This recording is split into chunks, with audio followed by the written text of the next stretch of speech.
Chapter 1 A New Beginning in Uncertain Times English Translation। एक बार गोवा के रेनी दिन में मैं अपने बालकनी में बैठी थी, बारिश की बूंदें देखते हुए। हवा भारी थी, गीली मिट्टी की खुशबू से भरी हुई, और एक अजीब सी शांति मेरे आसपास छा गई थी। मैंने एक सिगरेट जलाई, जिसका टिप नारंगी रंग में चमक रहा था इस ग्रे बैकग्राउंड के अगेंस्ट। बारिश का अपना एक तरीका होता है चीजें साफ करने का, पर आज जैसे उसने मेरी दबाई हुई यादों को और ज़्यादा ऊपर ला दिया हो। अचानक से मुझे अपनी पॉकेट में वाइब्रेशन फील हुई। मैंने सोचा कि बस कोई और कॉलेज का मैसेज होगा, पर पता नहीं दिल से आवाज़ आ रही थी कि नोटिफिकेशन चेक करूं। और जब देखा तो मेरी धड़कन एक पल के लिए रुक गई। मैसेज था, can we be strangers again. एक जाना पहचाना दर्द महसूस हुआ, जैसे कोई पुरानी चोट दोबारा लग गई हो। मैंने एक गहरी सांस ली, फोन वापस पॉकेट में डाल दिया और अपने ख्यालों में खो गई, अपने पास्ट के बारे में सोचती हुई। एक ऐसा वक्त जो पूरी तरह से इमोशंस से भरा था, कभी एक्सट्रीम खुशी तो कभी गहरी उलझन। मेरा हर छोटा बड़ा पल मुझे उसके बारे में याद दिलाता था, वो लड़की जिसका असर मेरे दिल पर गहरा था। उसकी प्रेजेंस खुशी और दर्द दोनों का मिक्स थी, और चाहे उसने एक निशान छोड़ दिया हो, पर वो भी अपने तरीक से खूबसूरत था। उसने हाई टू मुझे वो बनाया जो मैं आज हूँ, मैंने सोचा, एक अजीब सी पुरानी यादों की मीठी कसक महसूस करते हुए। बारिश लगातार गिर रही थी, जैसे मेरी यादों के साथ एक पुराना सा रिदम बज रहा हो। मैं थोड़ा मुस्कुराई, याद आया कैसे हम छोटी छोटी बातों पे हंस पड़ते थे, कैसे वो मेरे अंधेरन भरे दिनों को भी रोशन कर देती थी।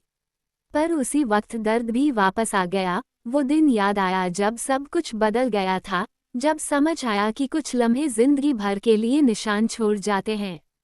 सब कुछ शुरू हुआ था 2020 में, एक ऐसा साल जो मेरी जिंदगी में नए मोड़ और नए चैप्टर्स लेकर आया। मुझे इस वक्त बिल्कुल भी नहीं पता था कि ये साल मुझे इतना बदल देगा। आज जब 2024 से पीछे मूव कर देखती हूँ, तो समझ आता है कि 2020 के वो पल हाई मेरे आगे के सफ़र की बुनियाद बने। चलो 2020 में ले चलते हैं, जहाँ से सब कुछ शुरू हुआ था। वो साल जब मैं अपनी कॉलेज जर्नी को लेकर बहुत एक्साइटेड थी। क्राइस्ट यूनिवर्सिटी में एडमिशन मिलना मेरे लिए एक बड़ी अचीवमेंट थी। इंडिया के टॉप कॉमर्स कॉलेजेस में से एक है। मैं हमेशा इमेजिन करती थी कि कैसे मैं इस लाइवली कैंपस में जाऊंगी और नए दोस्तों से मिलूंगी। पर फिर कोविड आ गया और सब कुछ बदल गया। कॉलेज कैंपस की भीड़ भाड़ वाली गलियों की जगह मैं अपने घर की एक कमरे में कंप्यूटर स्क्रीन देख रही थी।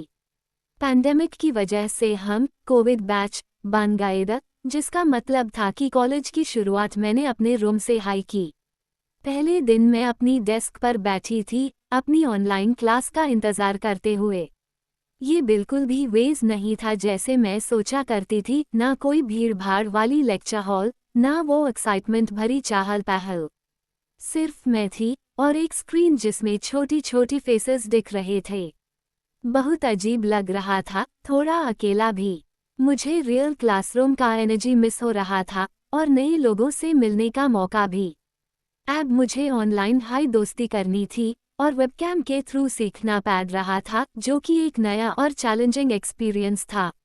नए स्टूडेंट्स के बीच आइस ब्रेक करने के लिए कॉलेज ने एक व्हाट्सएप ग्रुप बना दिया। धीरे धीरे ग्रुप में लोग ऐड होने लगे, अपना इंट्रो देने लगे। अकिंचन, गाजियाबाद से एक लड़का, उसने पहला कदम उठाया और कॉन्वर्सेशन स्टार्ट किया। हे एवरीवन, उसने लिखा, अपना इंट्रोडक्शन दिया और सबसे उनके इंटरेस्ट्स और बैकग्राउंड के बारे में पूछा। उसकी एनर्जी और इनिशिएटिव से ग्रुप थोड़ा एक्टिव हो गया। धीरे धीरे लोग रिस्पॉन्ड करने लगे, पर कुछ लोग सिर्फ मैसेजेस पढ़ते पर रिप्लाई नहीं करते थे। शुरुआत थोड़ी स्लो थी, पर मुझे उम्मीद थी कि जब ऑफलाइन क्लासेस शुरू होंगी, टैब सबसे मिलकर असली कनेक्शन बन पाएगा।